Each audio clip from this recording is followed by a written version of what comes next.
एक लंबे समय से हम यह सुनते आए हैं कि आने वाले फ्यूचर में हम इंसान इंटरस्टेलर ट्रैवल कर पाएंगे, यानी कि हम अंतरिक्ष में जहां तक चाहें वहां तक जा सकते हैं। हम एक गैलेक्सी से दूसरी गैलेक्सी तक बड़ी आसानी से आ जा सकेंगे।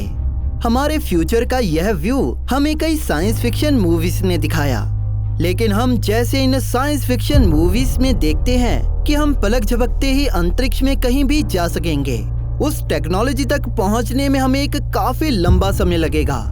हालांकि हम आज भी हमारी गैलेक्सी की नेबर या पड़ोसी गैलेक्सीज के ऑब्जर्वेशन करने में सक्षम हैं। करंटली हमारे पास दर्जनों ऐसी गैलेक्सीज हैं जिन्हें हम खोज चुके हैं। इनमें कुछ सबसे बड़ी गैलेक्सीज से लेकर कुछ ड्वार्फ गैलेक्सीज भी शामिल हैं। इन गैलेक्सीज का नंबर और इनसे जुड़ा डेटा आए दिन हमारे पास इंक्रीज होता जा रहा है।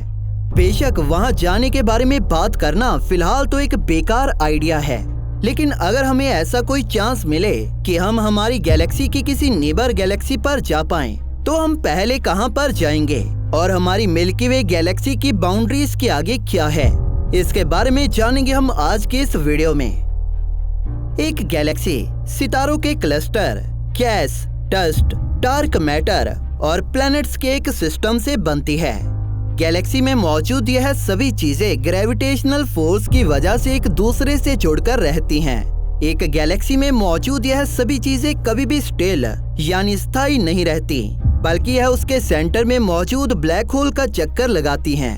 अगर हम बात करें हमारे यूनिवर्स में मौजूद गैलेक्सीज की, तो यह एक दूसरे से इतना ज्यादा दूर हैं कि इनके बीच की दूरी को मेगा पार्सेक में मेजर किया जाता है। इनके इतना दूर होने के बावजूद भी हम कई गैलेक्सीज को हमारी पृथ्वी से हमारी आंखों से देख सकते हैं। इनमें से एंड्रोमेडा गैलेक्सी, जिसे नॉर्दर्न हेमिस्फीयर से देखा जा सकता है, लार्ज और स्मॉल मैजेलिनिक क्लाउड्स, जिन्हें साउदर्न हेमिस्फीयर से देखा जा सकता है, और M33 गैलेक्सी, जो कि ट्रायंगुलम कॉन्स्टेलेशन में मौजूद है, इसे भी नॉर्दर्न हेमिस्फीयर से देखा जा सकता है।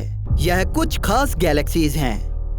अगर हम बात करें पूरे यूनिवर्स में मौजूद गैलेक्सीज की, तो इसका एग्जैक्ट नंबर फिलहाल तो हमें पता नहीं है, लेकिन वैज्ञानिकों के अनुमानों के मुताबिक इनकी गिनती 2 ट्रिलियन तक हो सकती है।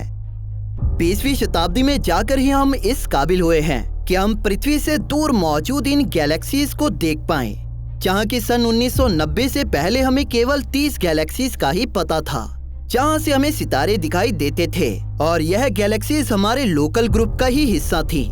यह लोकल ग्रुप हमारी मिल्की वे गैलेक्सी और हमारी नेबर गैलेक्सीज का एक ग्रुप है, जो कि अपने जैसे ही कई ग्रुप्स के साथ मिलकर विर्गो सुपर क्लस्टर का निर्माण करता है। अप्रैल 1990 में हबल स्पेस टेलीस्कोप के लॉन्च होने के बाद नई गैलेक्सीज और उनसे जुड़े डेटा का फ्लो लगातार बढ़ता आया है, जिसकी बदौलत हमने यूनिवर्स में मौजूद कई तरह की गैलेक्सीज को खोजकर देखा, जिसके बाद हमारे वैज्ञानिकों ने इन गैलेक्सीज को इनकी टाइप के अकॉर्डिंग शॉर्ट कर कैटेगराइज करना शुरू किया। इनमें से पहली क्लास है सैटेलाइट या कंपेनियन गैलेक्सीज की।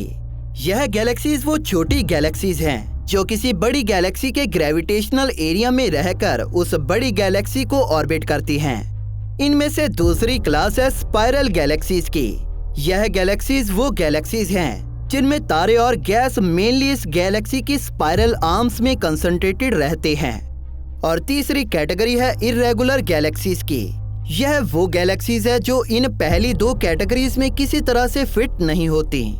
हमारे करंट मॉडल्स के अनुसार इन गैलेक्सीज का डायमीटर 5 से 250 किलो पार्सेक या 16,000 से 8 लाख लाइट ईयर्स के बीच हो सकता है।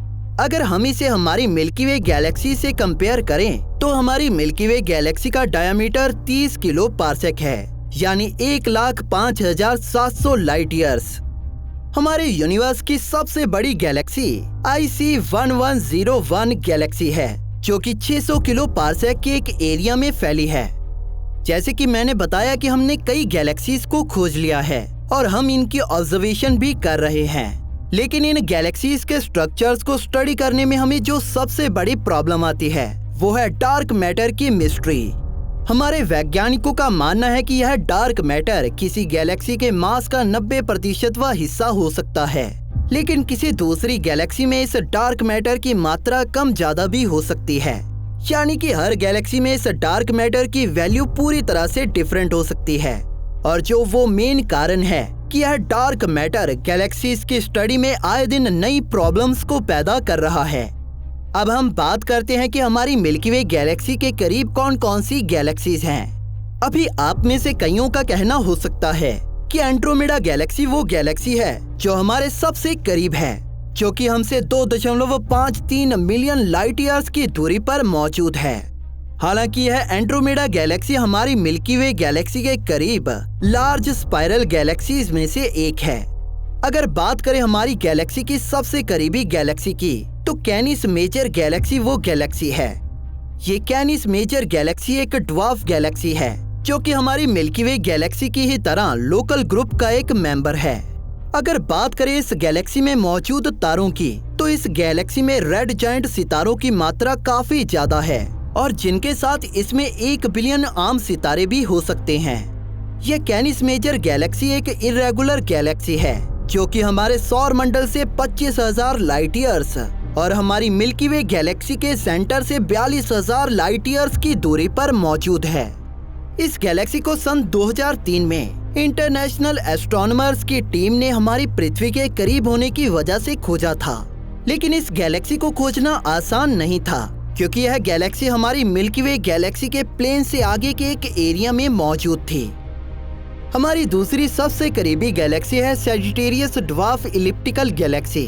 यह गैलेक्सी एक सैटेलाइट गैलेक्सी है जिसका एक डिफाइंड इलिप्टिकल स्ट्रक्चर है, और यह गैलेक्सी हमारी मिल्की वे गैलेक्सी के ऊपर से ऑर्बिट कर रही है।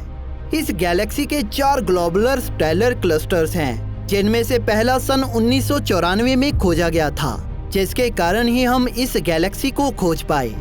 यह गैलेक्सी 10,000 लाइट ईयर्स के एक एरिया में फैली हुई है, और जो हमारी पृथ्वी से 70,000 लाइट ईयर्स और हमारी मिल्की वे गैलेक्सी के सेंटर से 50,000 लाइट ईयर्स की दूरी पर मौजूद है। यूनिवर्सिटी ऑफ पिट्सबर्ग के रिसर्चर्स के अनुसार हमारी मिल्की वे गैलेक्सी की स्पाइरल आर्म्स की फॉर्मेशन इस सैजिटेरियस ड्वार्फ इलिप्टिकल गैलेक्सी से हुए कोलिजन से फॉर्म हुई है। यह गैलेक्सी फिलहाल हमारी मिल्की वे गैलेक्सी से मर्ज होने की प्रोसेस में है, और पूरी तरह से मर्ज होने से पहले यह गैलेक्सी कई बार हमारी मिल्की वे के प्लेन के ऊपर से गुजरेगी। आखिरी बार इस गैलेक्सी से हमारी गैलेक्सी का कोलिजन 150 मिलियन साल पहले हुआ था, जिसकी कंफर्मेशन किया टेलीस्कोप द्वारा मिले डेटा से भी की गई। हमारे तीसरे सबसे करीबी पड़ोसी हैं लार्ज और स्मॉल मैजेलिनिक क्लाउड्स। यह मैजेलिनिक क्लाउड्स हमारी मिल्की वे गैलेक्सी की 2 ड्वार्फ सैटेलाइट गैलेक्सीज हैं। इनमें से अगर हम बात करें लार्ज मैजेलिनिक क्लाउड की, तो यह हमसे 1,63,000 लाइट ईयर्स की दूरी पर मौजूद है। ये दूरी हमारी मिल्की वे गैलेक्सी के साइज से भी 2 गुना ज्यादा बड़ी है।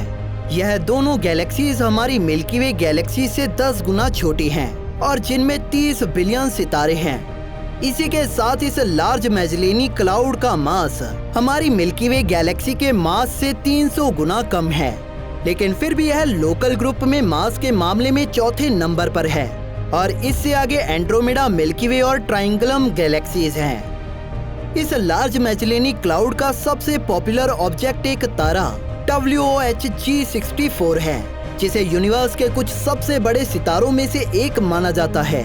इस तारे का रेडियस हमारे सूर्य के रेडियस से 1540 गुना ज्यादा है, और अगर हम बात करें इस तारे को हमारे सौर मंडल में रखने की, तो इसे सौर मंडल में रखने पर इसकी सरफेस शनि ग्रह की ऑर्बिट के आगे चली जाएगी।